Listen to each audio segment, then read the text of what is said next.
Selamat malam semuanya. Perkenalkan saya Intan Audina dan teman kelompok saya Clarita Angela. Di sini kami ingin menjelaskan tentang laba rugi pada mata kuliah teori akuntansi. Untuk di slide pertama itu ada hubungan laba rugi dan neraca. Angka laba rugi yang bisa kita bilang juga bottom line itu informasi penting yang ditampilkan dalam laporan laba rugi. Yang kedua ditampilkan di neraca melalui pos laba ditahan atau pos laba rugi.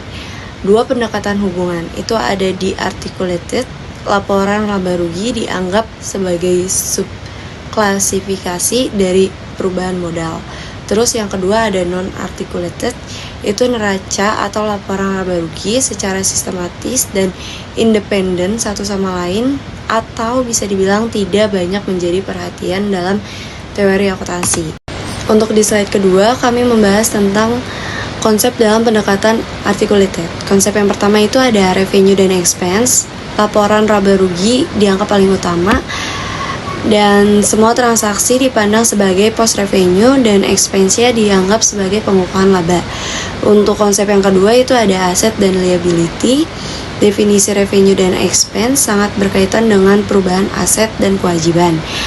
Definisi laba disajikan oleh FASB cenderung menggunakan pendekatan ini, yaitu perubahan dalam ekuitas yang diakibatkan transaksi dan kejadian bukan dari pemilik. Untuk di slide ketiga, kami membahas tentang konsep matching. Itu definisinya ada di biaya harus dibebankan sesuai dengan pengakuan dan periode penghasilan. Tujuannya diperlukan karena waktu pengeluaran biaya dan waktu pengakuan penjualan seringkali berbeda. Jenis matching itu ada dua. Yang pertama itu ada direct atau product matching. Hasil penjualan di match dengan biaya yang berkaitan langsung dengan produk atau jasa yang dijual. Yang kedua itu ada indirect atau periode matching.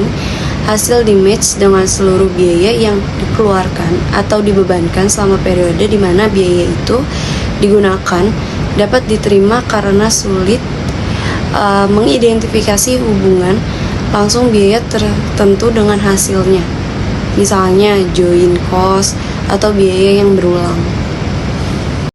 Dan untuk di slide keempat, kami membahas tentang definisi hasil, biaya, dan laba rugi. Untuk hasil yang biasa kami sebut revenue, ini ada definisi dari FASB, yaitu harus atau peningkatan nilai aset dari suatu entitas atau penyelesaian kewajiban yang berasal dari penyerahan produksi barang, jasa atau kegiatan utama perusahaan. Dan untuk biaya yang biasa kami sebut expense, itu ada definisi dari arus kas keluar aktiva, pengguna aktiva, atau munculnya kewajiban yang disebabkan oleh pengiriman barang, pembuatan barang, atau pelaksanaan kegiatan utama perusahaan. Atau bisa juga pengulangan biaya dengan satu dihubungkan dengan periode itu, yang kedua dihubungkan dengan periode tertentu tapi tidak berkaitan dengan penghasilan, dan yang ketiga tidak dapat dikaitkan dengan periode manapun.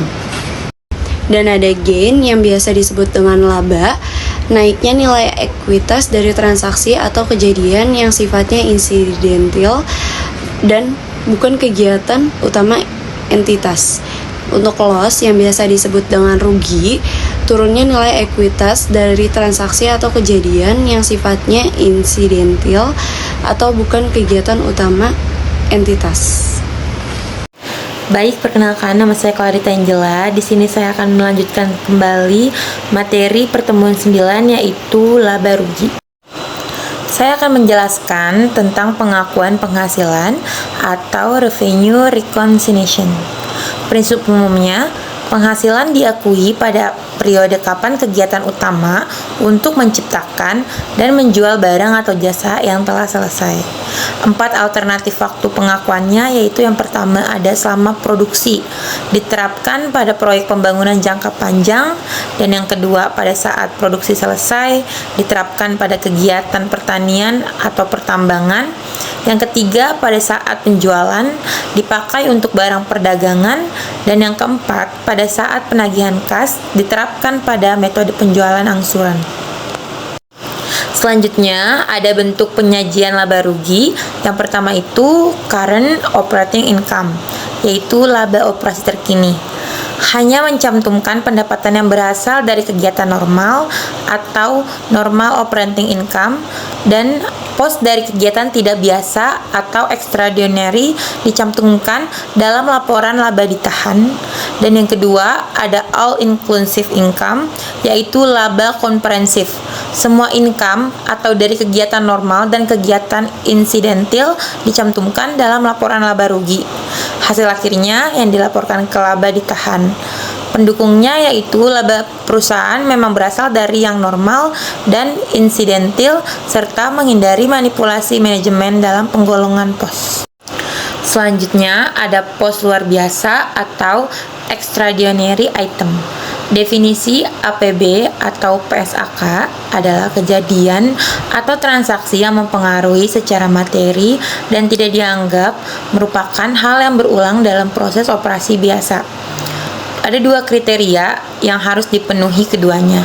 Yang pertama, ada unusual nature, bersifat tidak biasa atau abnormal, memiliki tingkat ketidakbiasaan yang tinggi dan tidak terhubung dengan kegiatan biasa perusahaan.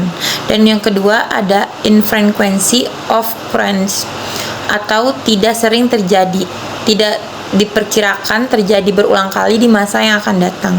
Penyajiannya harus dipisahkan dari usaha sehari-hari dan ditunjukkan secara terpisah dalam perhitungan laba rugi disertai pengungkapan sifat dan jumlahnya. Oke, pada materi terakhir ada income smoothing dan creative accounting. Income smoothing itu artinya perataan laba. Definisinya upaya menstabilkan laba di mana tidak banyak fluktuasi atau varian dari satu periode ke periode lain. Tujuannya, laba yang stabil sering dinilai sebagai prestasi yang baik oleh investor. Dan cara melakukan income smoothing yaitu yang pertama ada mengatur waktu kejadian transaksi, yang kedua memilih prinsip atau metode alokasi, misalnya metode penyusutan, dan yang ketiga ada mengatur penggolongan antara laba operasi normal dan laba yang bukan dari operasi normal. Sekian dari kelompok kami untuk materi pertemuan 9, yaitu materi laba rugi. Kurang lebihnya mohon maaf. Wassalamualaikum warahmatullahi wabarakatuh.